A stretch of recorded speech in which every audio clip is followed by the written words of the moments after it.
Hey everyone, this is ManlyBadassHero here, and I want to talk about the most recent Freddy game, Five Nights at Freddy's sister location.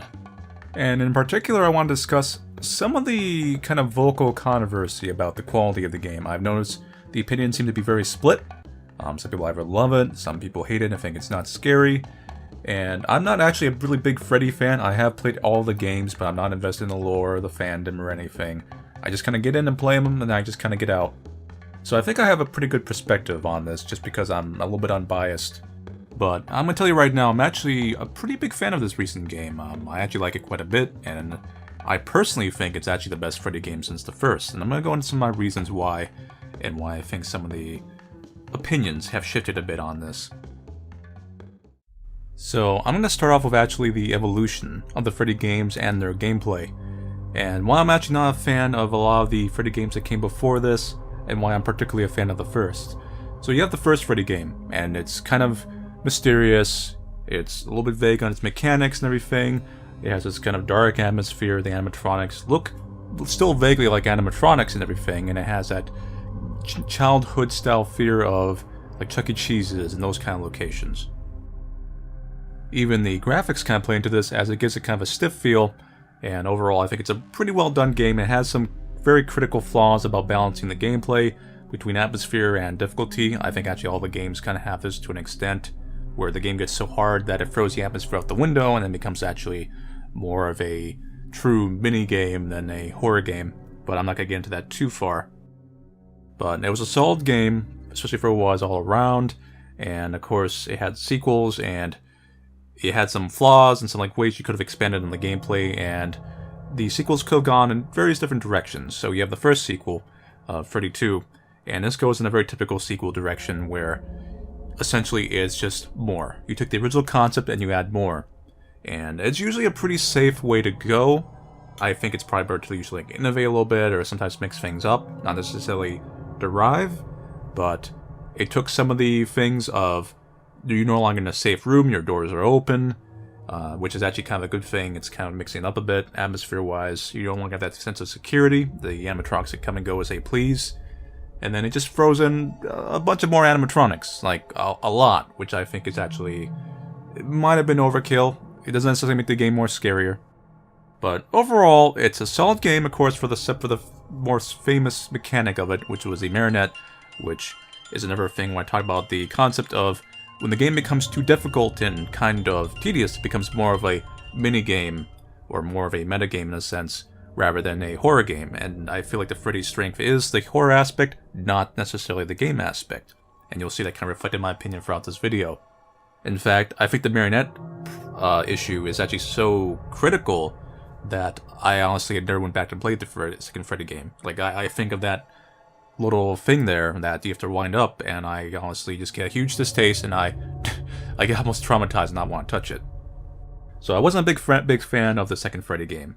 It was very much a let's just add more and let's fix some mechanics but then break it in other ways. There was nothing inherently wrong with the game.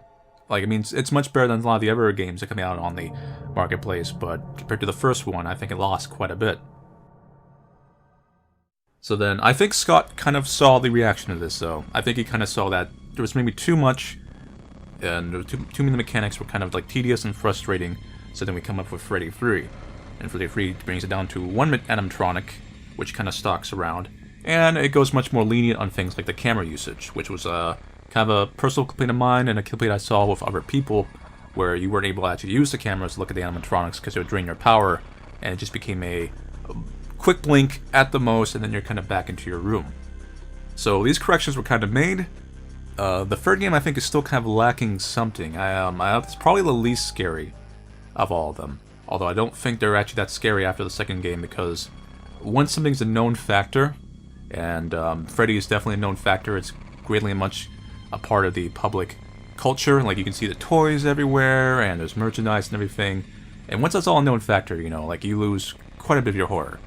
You obviously might have some jumps because of like the screaming noise, but even the screaming noise is kind of, you've heard it over multiple games now, you've heard it multiple times, you've been dying, so it kind of loses its effect. So by the third game, I'm kind of burned out, and I don't really feel the kind of passion about the game very much. But it did add some good gameplay elements, it did some proper fixes, but then also kind of like stepped back in some ways, and it became very similar to the first game. But anyway, that was actually supposed to be kind of the original ending, I feel like, to the Freddy trilogy, storyline and thematically. Then you have the fourth Freddy game that comes out, and these are just dealing with more nightmarish creatures. Everyone's got big teeth and gnashing things, and I feel like it goes back to the first game a bit more, where you're kind of stuck in a single room. But I feel like I understand Scott's logic here, where he thinks, well, I don't want you completely restricted, I want to add something to mix it up, so I'm going to have you walk around the room, which adds a little bit of a time delay. But inherently, it's kind of back to the same concept of the original, where you're locked up in a certain place, and you gotta kind of like close doors and hold things off before they hit you.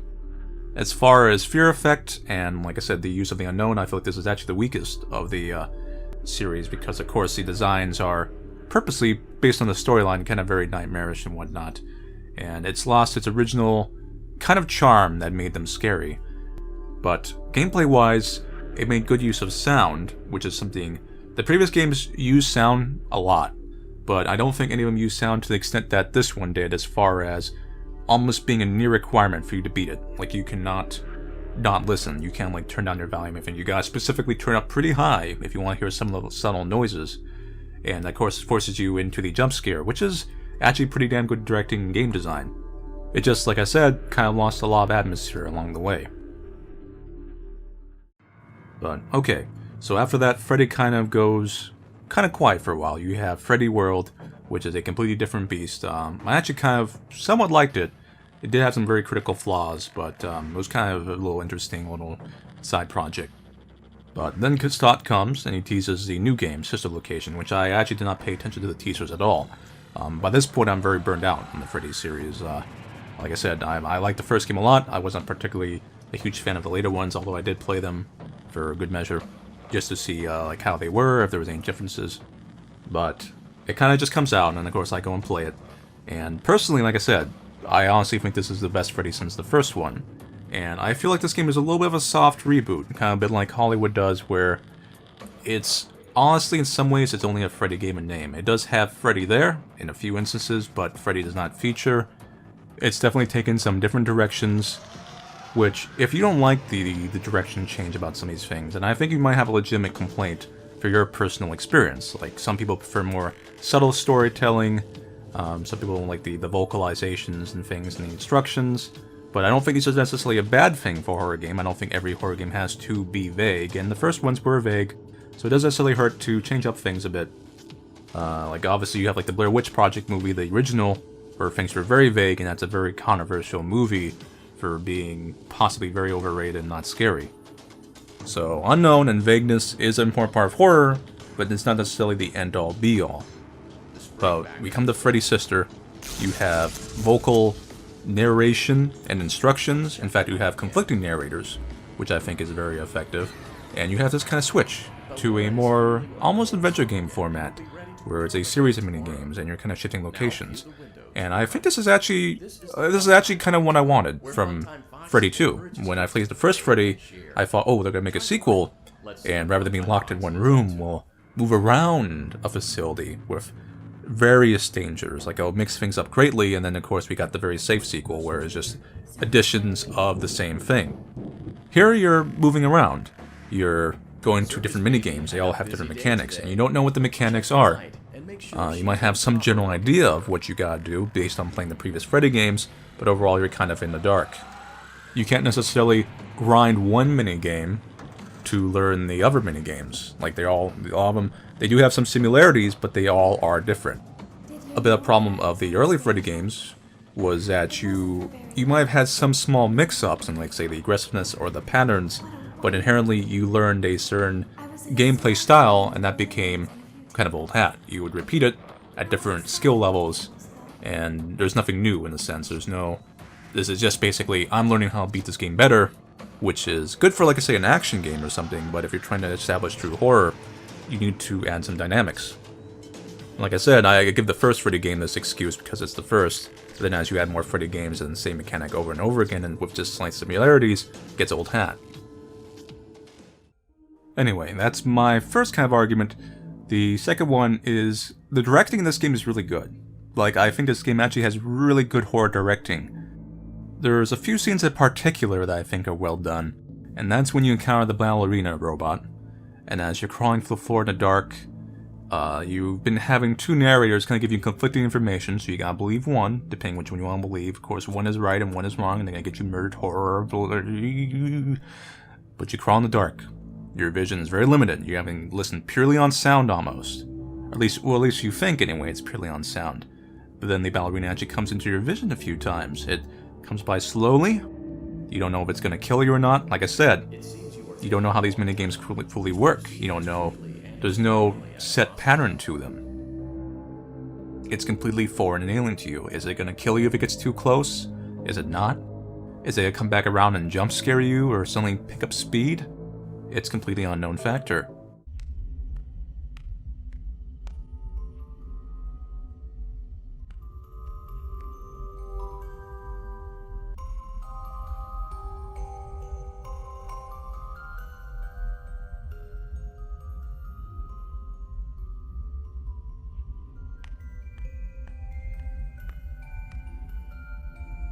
But it comes around, it plays the music, and then kind of fades out, and then you resume your moving across the room. Motion trigger, parts and service. Great job reaching parts and service. The other particularly great, I believe, set piece is when you open up the Freddy animatronic. And like I said, I'm gonna come back to that same subject I keep mentioning, the unknown factor about the game and what you should be doing. And you come face to face with Freddy. And if you've been playing the Freddy games, Freddy is something you don't want to come face to face with. If you see his face, you're probably dead. Especially up this close, you're screwed. But here you are, you're forced to look at him. You don't know if this is going to be a death section, if there's going to be some kind of, if he's going to pop up and murder you really quickly, what kind of minigame I'm going to have to do here or whatever. If there's going to be a minigame, there's absolutely no knowledge unless you've been watching a playthrough, of course, ahead of time. And it goes pretty passive overall. It's just, you're just opening it up. That's all. Like, Freddy does not attack you at all during this section. Great! Now carefully locate and press the button just above Freddy's nose. Good job. The faceplates should now be open. Locate and press the small button on the underside of Freddy's endoskeleton jaw. And when it opens up, you hear the strong snap, which itself is kind of like a little mini jump scare. It's, like I said, really great horror. And it's a very effective kind of like 80s horror schlock, when they really got the good jump scares going. And as you open up, you see the internal insides, you see how kind of very alien and almost monstrous the insides of these animatronics are. And that adds, like I said, another fear factor, like, is this thing gonna wake up and bite my head off? But it doesn't. And then, of course, Bonnie wakes up and decides to try and murder you.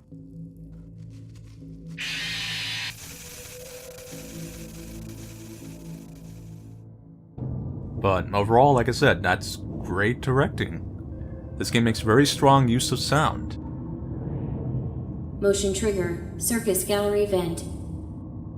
Even just when you're going through the vents the first time and you hear that motion detected voice kind of come over the intercom, and that's kind of setting up something that happens later, it makes you a little bit nervous. Like, are you going to hear this voice? Are animatronics going to come through the vent at you? And are you going to hear that voice again? Or is it just going to play when you're going through it? Is the main room safe? Are you only in danger if you go out of the main room? Like, you don't know these things. That's all, like I said, great directing. But I think I've made my point on that. Like I said, it's really well done. But there is some weak parts to the game that hold it back. But specifically, there's a couple of mini-games, like one that everyone's finding having a hard time with and is kind of notorious. The one where you're stuck in the suit, which I think is probably the weakest overall night and chapter of this game, period. It's kind of just a night that's just focused on a singular minigame. The minigame is pretty frustrating in its difficulty. It's a little bit tight in difficulty. And sometimes if your difficulty is a little too tight, like I said, it turns from scary to, well, frustrating. And when it just becomes frustrating, you've lost your horror. All the atmosphere goes out the window, all the work you've done beforehand to set the scene up is gone. And there's not much payoff in this section. Even the jump scare that leads to it, there's no payoff to it. There's no Foxy running down the hallway really fast in the camera, and you know you're probably dead. There's nothing like that. It's just, You screw up the minigame, and then the thing comes up and screams.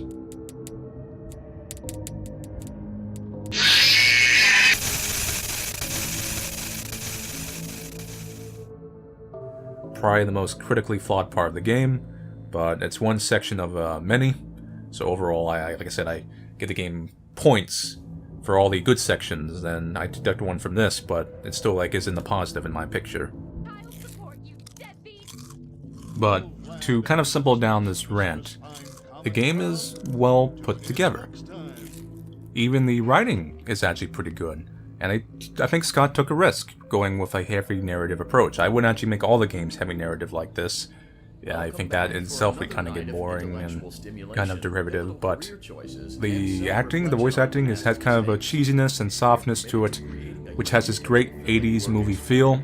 One part of that commitment is ensuring that you don't get tired of the voice that you're hearing right now. Using the keypad below, please select a new... It seems that you had some trouble with the keypad. I see what you were trying to type, and I will auto-correct it for you. Thank you for choosing Angsty Teen. It has some good little self-referential and kind of rib humor, like, of course, Exotic Butters, which is already a meme, which shows how effective that joke is. Baby herself comes off both soothing and haunting. I remember this scenario, however. It's a strange thing to want to do, to come here. Where you're not sure if you should trust it, but the voice is kind of soft, almost described as ASMR-y by some people in the comments I've noticed, where it's gonna let you drop down your guard, which links right into the big twist in the end, which I'm sure a lot of people probably saw coming, so you should never really trust a robot, smash all robots, trust humans only. And the twist is a bit similar to a lot of other things, like, it's very similar to characters like Shodan and things like that. Look at you, hacker. A pathetic creature of meat and bone. But it's effective. I mean, it all leads into it, it's foreshadowed, it's structured appropriately storyline-wise, and then you get to the big secret battle, where you actually can, get some satisfaction in facing off with your opposition here. And this kind of comes back to the little bit of the soft reboot Hollywood-style thing I mentioned, where a lot of times in these soft reboot movies, they'll have very similar structure to its oldest, most famous work, and then there'll be new characters and new villains and everything, and then they'll throw in some very strong, almost remake-y scenes. And this is basically this. It's a throwback to the very first Freddy game, down to the gameplay almost exactly, just with a slight mix-up of having a vent, which is kind of a throwback to Freddy 2 and 3. You deal with a cynical animatronic, kind of like how you dealt with Freddy back in the day. And that animatronic is aggressive as hell. The difficulty is really tight, you can't waste any power. It's basically testing all of your original skills from the first game, which is a good fan servicey thing. And the fact that it kind of talks to you, and kind of constantly speaks as it's coming closer and haunts you, with that kind of voice it does, makes it only that much more effective. If they find us like this, we won't be able to try again. You must help us. You must let us inside the room.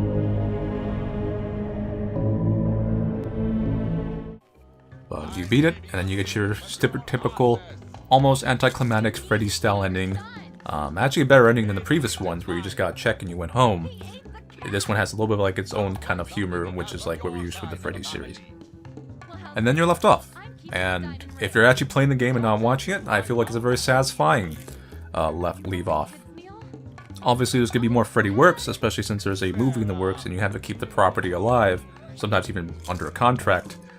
But theoretically, if this was the last Freddy game, I feel like this would be a proper send-off. Some new things were tried, some new things were kind of revealed in the storyline, some things that were vague were kind of finished out. You had a kind of final send-off to all the animatronics and one big final challenging enemy. And then you end it off in a Freddy fashion, with a dark, memey joke. Exotic Butters. Exotic Butters. Exotic. But anyway, I know not everyone's gonna fully agree with me on this. They might agree with me on some points, but they'll probably make some arguments saying, like, the game is not scary.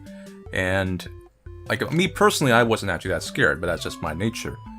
But I don't think the game is actually not scary. I think, by all means, if this was not labeled a Freddy game, people would come and play it and say, like, this game is scary as hell. Because, like I said, I point out how the directing for horror-wise is very good. Like, you really can't get any better. And the only reason you probably don't find it scary is that because Freddy's, like I said, a known factor. There's toys everywhere. I see it when I go out to the mall, to Disney World, to anywhere. And we've all heard that jump scream, like, hundreds of times, most likely. The fact that this game mixed it up and made the Freddy kind of being downplayed and added a new threat that was a little bit more different and dynamic actually adds to the possibility of you getting scared. Except for that fourth minigame on the fourth night, which it can just kind of go away. But I feel like a lot of Freddy fans probably do just watch Let's Plays of Freddy. Like, they don't necessarily play the game, which also I think would affect you. Because this type of game I don't feel like is just scary in a Let's Play format. It doesn't have jump scares, which a lot of times scare people when they're watching videos. And like I said, they focus more on atmospheric sound atmosphere. And if there's a Let's Player in the corner of a face cam and he's talking, that's going to lose its effectiveness. I'm just sorry. There's also going to be some people who will probably complain that the minigames are too simple, or they're kind of very basic and whatnot, and things like that. And I actually think there is an argument to that, and I feel like that argument applies to every Freddy game, not particularly this one. So if you had that since the beginning and you haven't liked the Freddy series, I think your argument's completely legit. If you're just targeting this one specifically, I think the only thing you can say for this game is that there's no difficulty levels per minigame. They're all kind of set, but due to the nature of the way this game kind of went, I don't think you can like actually scale the difficulty too well. Like I said, it went to a more adventure game format, which I think is for the better. Because personally, I'm here for Freddy, for the atmosphere and the possible storyline, even if I'm not a lore person, not a progressively harder minigame that you can kind of play on a cell phone. And then after that, you have subjective opinions like I don't like the voices or I like more vague horror or anything. I brought that up earlier.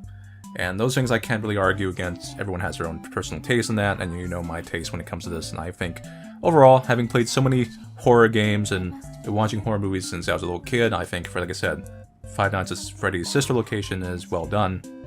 And if you don't believe me when I talk about that and some of these scenes, like the ballerina one being well designed, then not much you can do about that.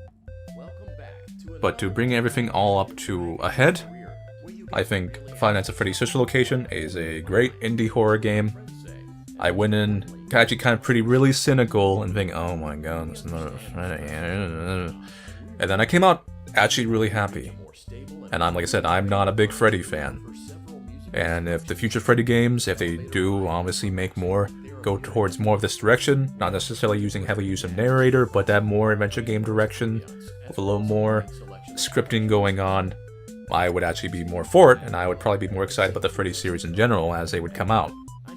And if you're listening to this, Scott, I actually do appreciate like kind of where you went with this game. Even if the game became System Shock 3.0, I like your techno horror stuff, and I like your giant weird wire monsters and robots that you like to make. I think they're pretty nifty. Anyway, thank you all for watching and listening to me rant about how I feel about the latest Freddy game. I've wanted to do videos like this for a long time. I've just never really gotten around to doing it, but you're definitely going to see me do things like this for other future games in the future. And if you have any conflicting opinions of mine, or if you have any thoughts to add, or you want to talk about the lore or anything, I'm not a big lore person for this series at all, but I'll still like read them and listen, just out of curiosity for what people think. Then, you know, leave a comment. Hell, if you completely hate everything I said here, then leave a comment anyway.